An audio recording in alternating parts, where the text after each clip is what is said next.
Welcome back mga kababayan dito sa aking YouTube channel. Dito sa video na to mga kababayan ay pag-uusapan natin kung paano ba maging citizen sa Poland. Ang katulad kong ang pinanghahawakan lamang ay working visa.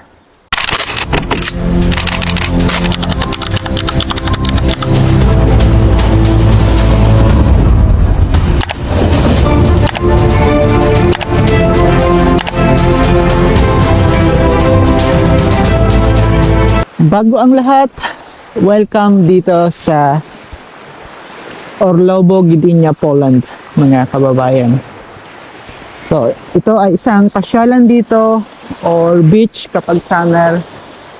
Pero makikita nyo during winter, ito ay literal na white beach. So, white yung pangpang at karagatan. Di ba? Makikita nyo naman. So, itong side na to napakaputi dahil winter season sa Poland at walang tigil ang snow. So, almost 3 days na yung pagpatak ng snow. Tumitigil lang ng 2 oras, 3 oras. At papatak na ulit. So, balik tayo dun sa topic mga kababayan. Paano ba maging citizen or citizenship dito sa Poland? Ang mga katulad nating ang pinanghahawakan lang na documents ay working visa. So, sinasabi sa requirements na aking nabasa sa article dahil nagpaplano nga ako na mag-apply ng citizenship for the future na kinakailangan natin na meron tayong stable income at hindi tayo nawawalan ng trabaho. So, unang-unang requirements yan ng immigration. So, pangalawang sinasabi sa requirements, mga kababayan, na kinakailangan ay meron tayong stable na tinitirhan or yung apartment, bahay, kung tawagin sinasabi ng article na binasa ko or aking nabasa. Pangalawa sa requirements na meron tayong stable na tirahan. At ang pangatlo na sinasabi sa article na binasa ko ay kinakailangan ay marunong tayong magsalita ng Polish at least B1 level. So ilan yan sa pinakang mahalagang requirements bago tayo pasa ng application bilang citizenship dito sa Poland. I-update ko kayo mga kababayan kasi ang aking plano for this year or sa mga susunod na taon ay mag-apply ng citizenship dito sa Poland. Although ang sitwasyon ko sa mga panahong ito ay temporary pa rin ang pinanghahawakan ko at hindi ako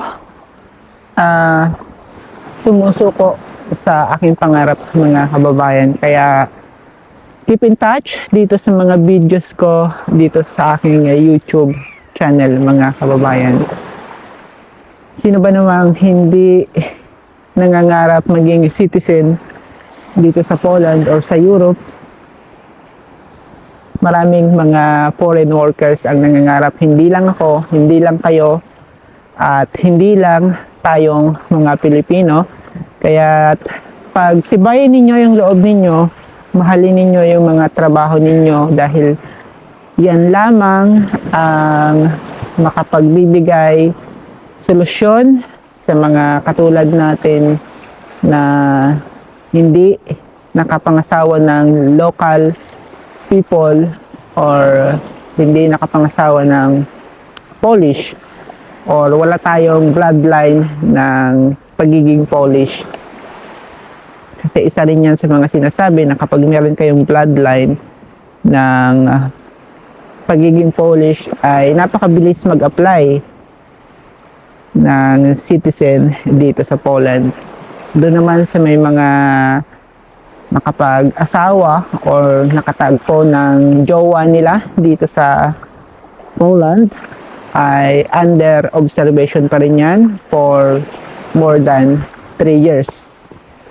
At ang lagi kong pinopokus ay ang pagiging working person or working visa dito kasi mas binibigyan pansin ng gobyerno dito kung meron kayong stable na trabaho dahil nga nakapagbabayad kayo ng tax monthly.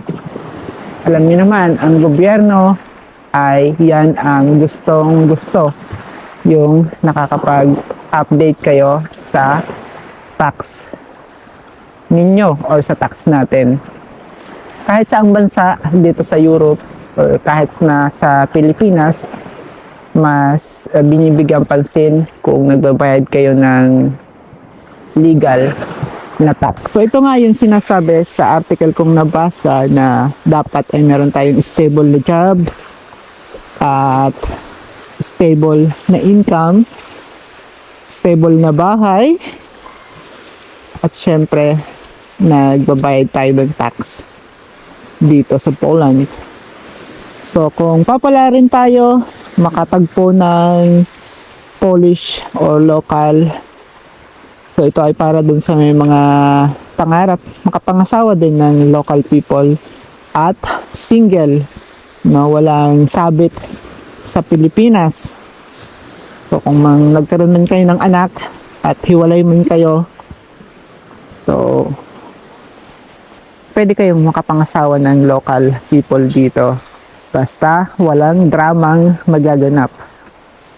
So alam niyo naman ang culture nating mga Pilipino, medyo maingay sa social media. Kaya mas mainam or mas magandang piliin ninyo na maging tahimik, huwag masyadong pabida or mapagyabang sa mga bagay na na-achieve ninyo sa buhay.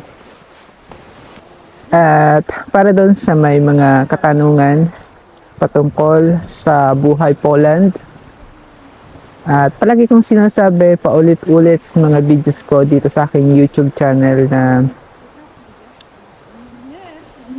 pwede kayong mag-iwan ng katanungan sa iba't ibang social media account ko at i-replyan ko kayo kapag free time or meron akong pagkakataon. So mabilis naman ako mag-reply mga kababayan dahil nga alam ko naman yung iba ay talagang excited din na makapunta dito sa Poland at alam kong excited din kayo na umpisahan ang journey ninyo dito sa Poland at ang kwento ng buhay nyo dito sa Poland. Kaya nga gumawa ako ng mga ditong video para magkaroon ng idea yung iba na nangangarap mag-Poland at maipakita yung kalagayan dito sa Poland para doon sa mga nagnanais maging workers, maging estudyante, or kahit na tourist or bisitahin nyo itong Poland. Hanggang sa ngayon ay para sa akin itong bansang Poland ay patuloy na umuunlad at patuloy na nakakapagbigay ng trabaho sa mga katulad kong foreigner dito, ano. At patuloy akong na-amaze sa bansang ito. Kaya ikaw na nangangarap, huwag kang mawalan ng pag-asa. Katulad mo rin akong nag-umpisa sa scratch, dumaan sa agency, naging cleaner, naging waiter, naging part-time worker, at dumaan sa depression, dumaan sa maraming pagsubok sa madaling salita. At andito pa rin ako patuloy na nakikipagsapalaran. Hindi pa man ako ganun kaunlad, pero nakikita ko yung tibay ng aking kalooban bilang isang OFW na pwede kong ibahagi sa mga katulad kong nangangarap din before, kasi nga first timer akong mag-abroad mga kababayan at wala akong background sa Asia or sa kahit ano pa man bansa dito sa Europe mga kababayan. Kaya napili ko nung nagkaroon ako ng lakas ng loob at pagkakataon or nabigyan ako ng gobyerno natin at ng gobyerno dito na makapagtrabaho. So at least naipakita ko yung kwento ng buhay ko dito sa Poland or sa iba kong social media account. Kaya tuloy-tuloy lang kayo at huwag kayong mawalan ng pag-asa, especially yung nagbibigay ng doubt sa inyo. So napakaraming mga kababayan natin ang dumaan din sa depression. Kaya ang kwento ng buhay ng iba ay nagiging toxic at minamaliit nila yung iba nating mga kababayan.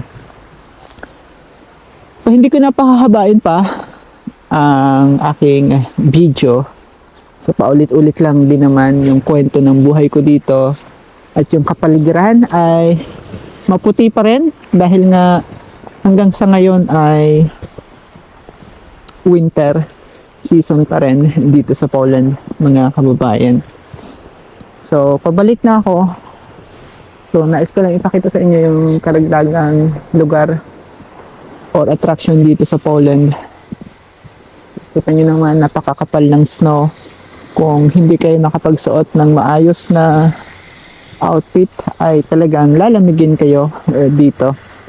Magkakaroon kayo ng sakit mga kababayan. Kaya pagdating nyo dito, be ready at kinakailangan ay aware kayo sa weather, sa culture, or sa kahit ano pa mang bagay na haharapin nyo dito kapag nandito na kayo at nag-start na ang journey ninyo. Once again, ako si Adrian mga kababayan. At ito ang kwento ng buhay ko dito sa Poland or kwentong abroad ko mga kababayan. At maraming salamat sa mga sumusuporta sa iba't ibang social media account ko. And God bless you.